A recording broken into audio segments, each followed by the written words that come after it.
Bismillahirrahmanirrahim.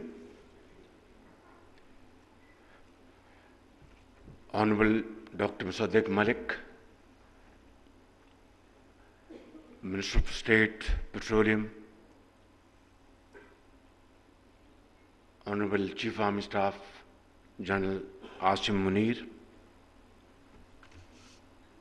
and our brother from Saudi Arabia, Engineer Khalid bin Saleh Al Mudaffir, Vice Minister of Industries, Secretary Petroleum, Captain Mahmood, and Dr. Mark Bistro, and our brother from Azerbaijan,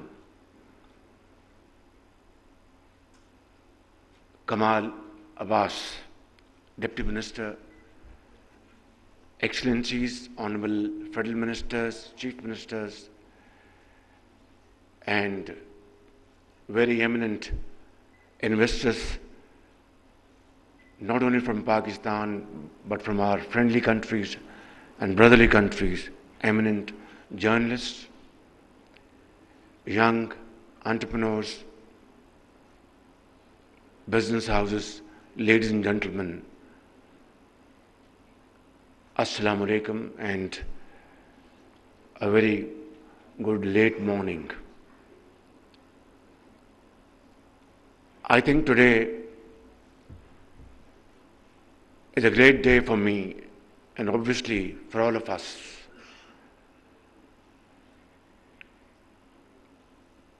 Here is a galaxy of people belonging to various walks of life,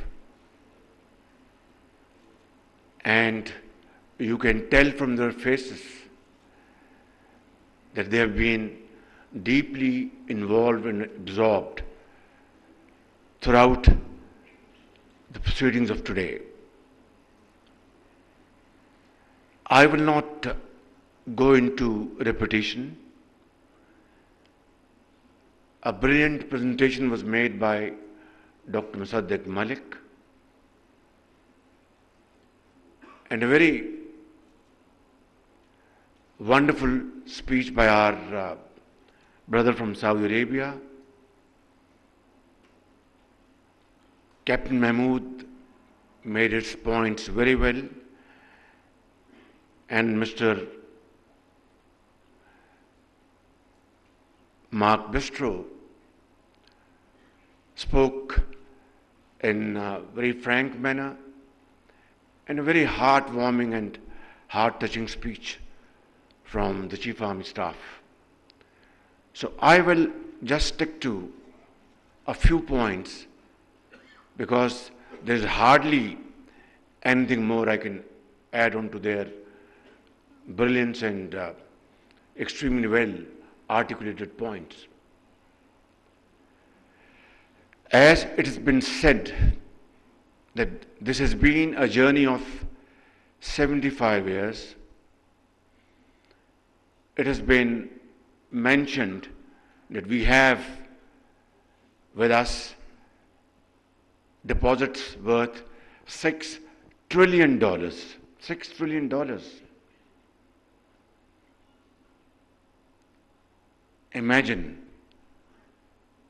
$6 trillion, and yet where we stand today.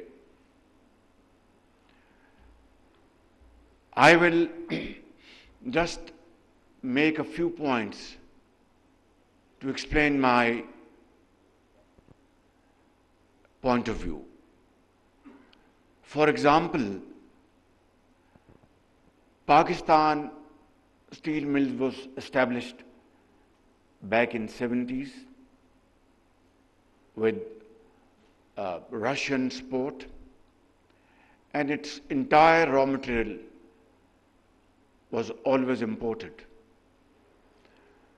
There was, and there is, and there shall always be Kalabagh iron ore, which was probably touched and then forgotten. And there is no question about it that whatever iron content this Kalabagh iron ore had, today's technology and today's expertise could have and can easily convert into a raw material for steel plants in the shape of pellets or in other forms. Ricodec, another case in point. Without going into details, there was a penalty of $10 billion imposed on Pakistan. And God forbid, had this been imposed upon us and had we been forced to execute it, we would have lost our entire foreign exchange and yet not have been able to meet this challenge. Look at Tharkol, the largest or one of the largest coal deposits around the globe.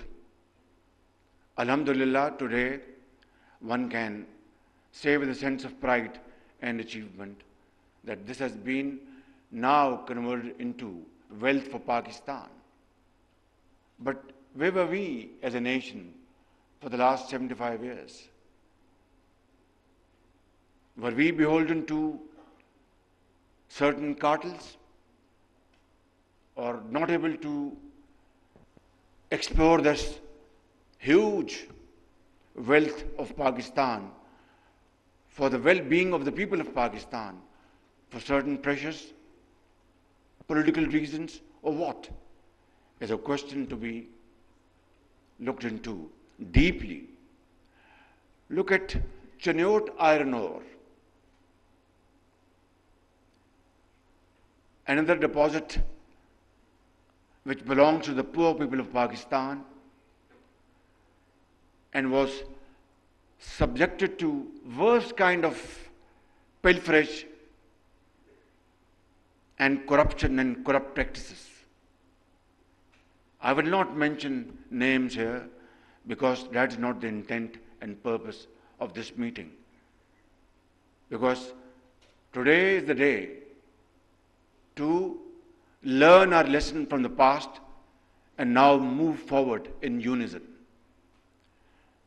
But let me say a couple of things about Cheniot iron ore.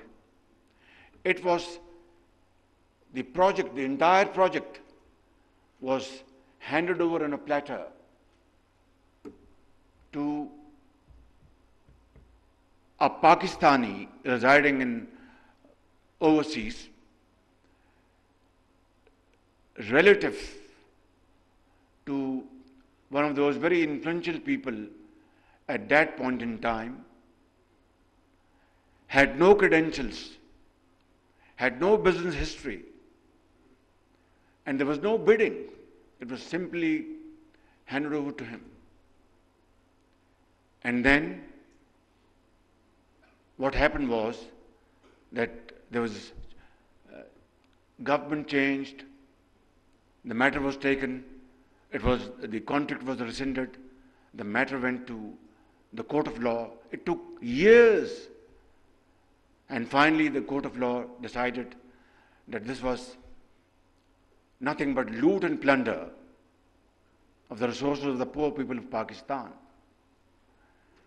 And then the matter went to Supreme Court, and that gentleman withdrew his application or petition or appeal, and nothing happened.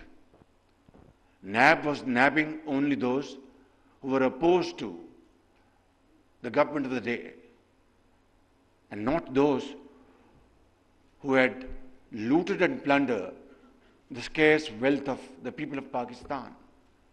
So, ladies and gentlemen, this is the story, heart-wrenching story of our journey of 75 years. You cannot blame anybody else except our own self. Those governments, those who are given the responsibility of serving the cause of the people of Pakistan. So this is how we have wasted time, resources and energies which should have been dedicated for the well-being and prosperity of the people of Pakistan. Today is a day, I would say, that these wonderful speeches, presentations, now have to be converted into action. Because certainly in the past, many such events were organized, speeches were made, papers were read, presentation made, and when it came to the question of implementation, it was what I told you a minute ago, how a record was derailed, Tharkol, and so on and so forth.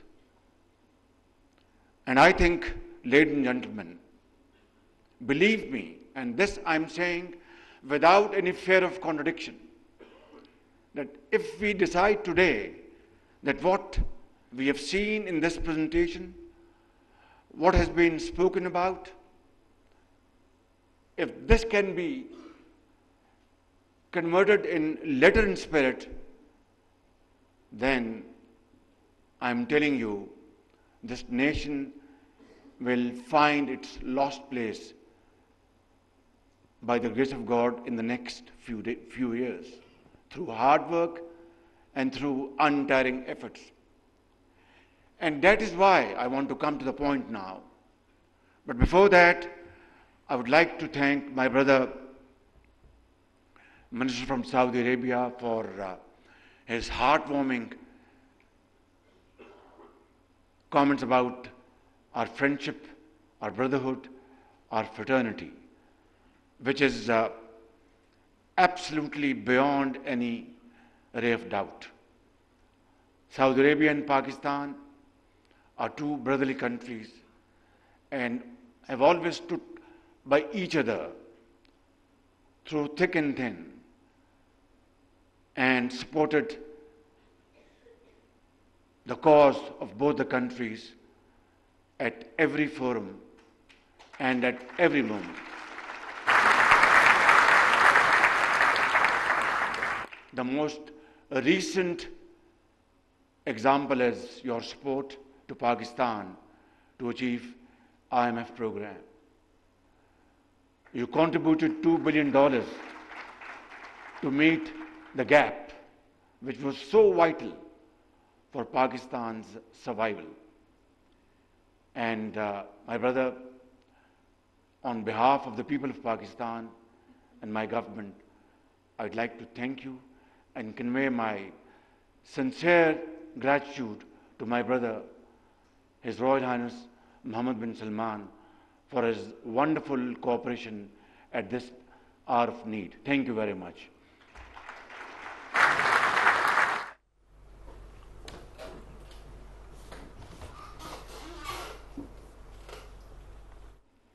This mechanism, I know we have in front of me, I can see their faces, very eminent journalists who have no fears to take things in its real perspective, have a very genuine, serious introspection, investigation, critical comments. They would ask this question, that why this SIFC? This is something unheard of. This is something we didn't know in the past. Well, the journey I've just explained to you, spanning over the last 75 years, has landed Pakistan into this situation where we want to get rid of our begging bowl and yet we can't. where we want to really become honorable and respected, yet we need to work hard for that. And if we follow that route, which is hackneyed, which is tired, which has been tried over and over again, I think the results won't be different. And I'm one of those who believe in reality. I don't live in cuckoo's land or a fairy land. We must understand our ground reality. Look at what NAB has done to this entire system. If you talk about business community, they are dead scared because they have seen this in the past preceding years, how NAB nabbed them just because they invested in Pakistan. They created job opportunities and wealth for this country. How NAB treated bureaucrats, those who really contributed meaningfully and were of this view that if they come out with solutions, out-of-box solutions, which will not violate the law of the land, this country will move speedily. Look what happened to them, to their families, to their school-going kids, children. And let's not talk about politicians because they are used to this, not only during NAB era, but from decades. So I think there is a need for a serious surgical operation if we really want to have this wealth generated and make Pakistan a country which was destined to make its mark, which was carved out of India through great sacrifices of our elders, founders of this country, to get rid of slavery and clutches of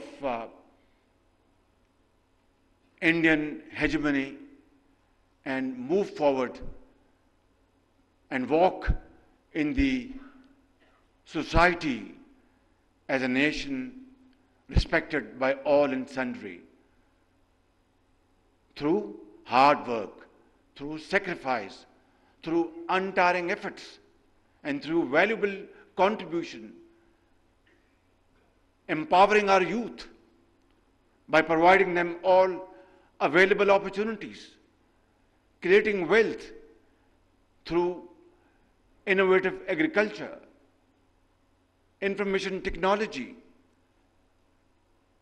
exports, textile, and what not.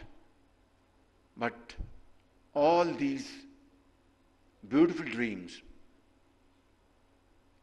remain unfulfilled for the reason I've just mentioned about. I will be completing my term next month,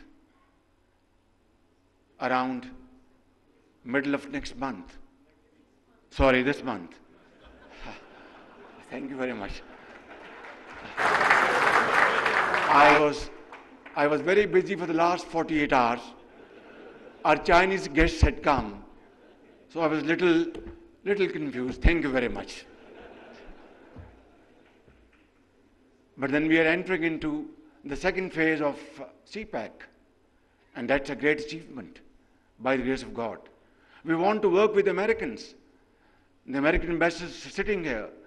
We really want to have best of relations with them.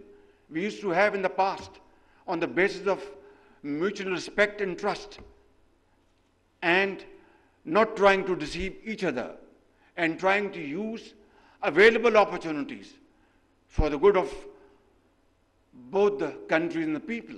And similarly, with other nations in the world. We have nothing against anybody. We have to look after our own self, build our nation, even with our neighbor.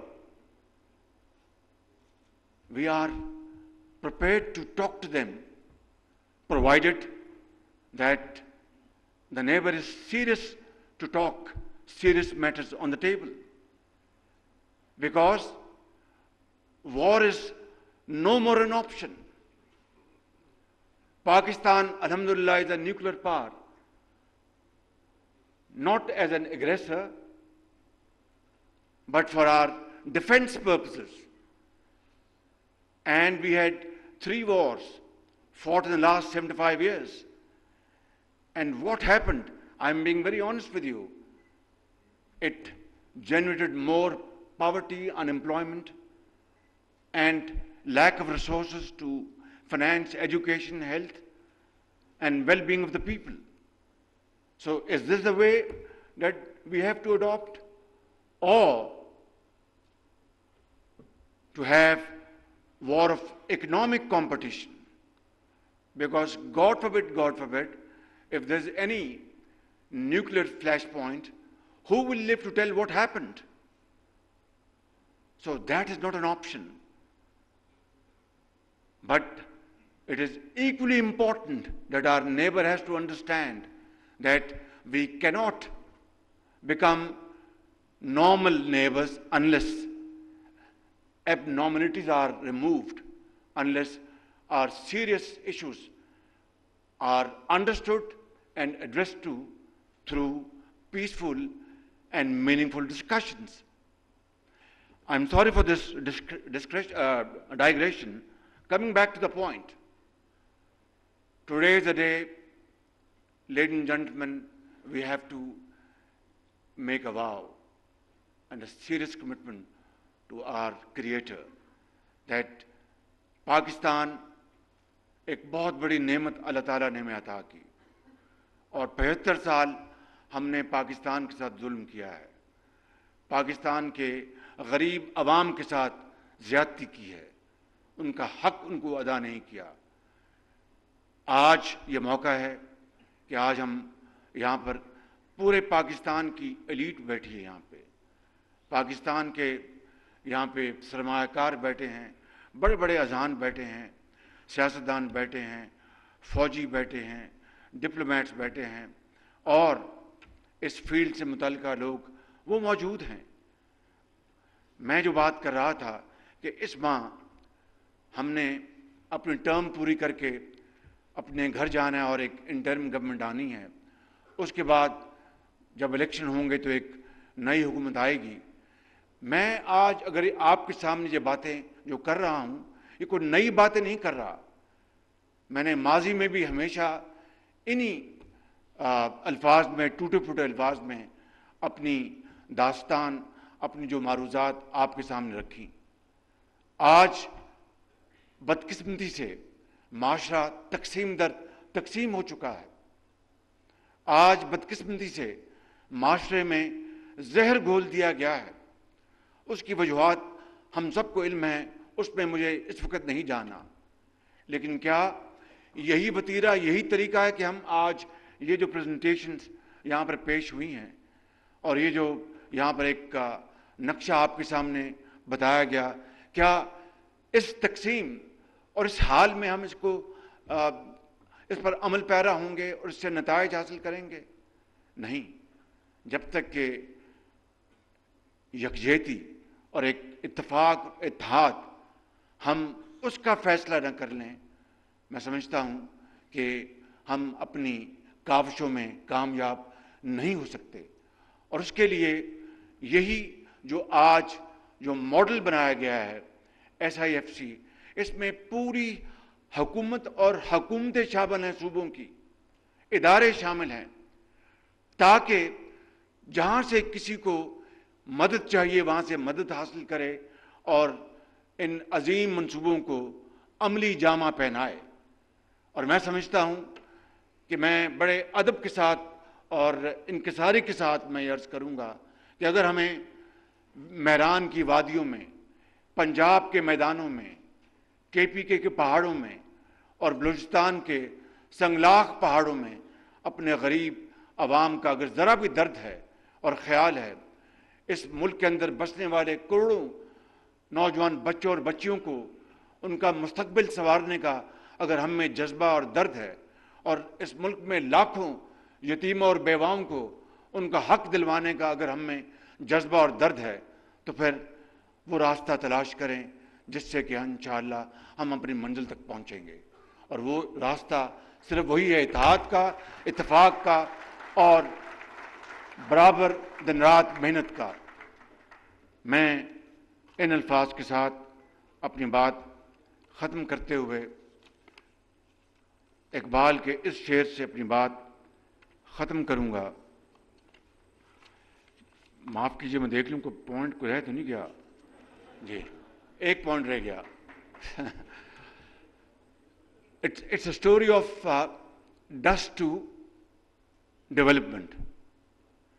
But we have seen this story of sand dunes to development in the recent years and recent decades in the Middle East, in Gulf State, in Saudi Arabia, in UAE. Look at what Saudi Arabia has done. They've converted their sand dunes. Of course, they have black gold, no doubt. They have natural gas, no doubt.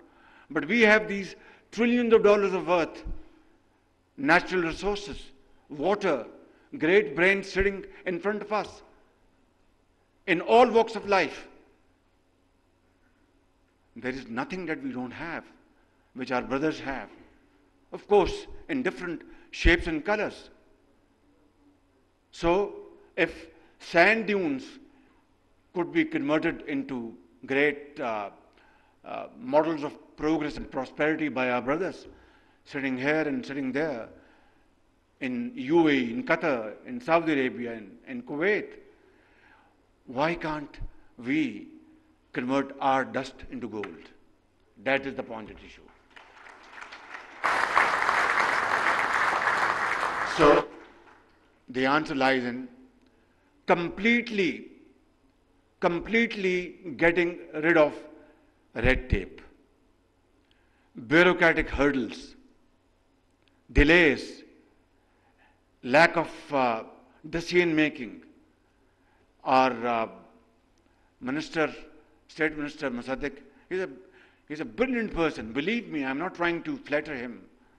I'm not in this habit. But this is a fact. He's a brilliant person. I always pray that Allah grants him the power to take decisions. He will turn around things, inshallah. So I think we have everything. We lack only in one thing, and that is will to do. If we gather that will, I think sky would be the limit. My concluding शेर is Iqbal शेर कि फर्द कायम रब्ते मिल्लत से है तना कुछ नहीं, फर्द कायम रब्ते मिल्लत से है तन्हा कुछ नहीं, मौज है दरिया में बैरूने दरिया कुछ नहीं। पाकिस्तान पाइंदाबाद।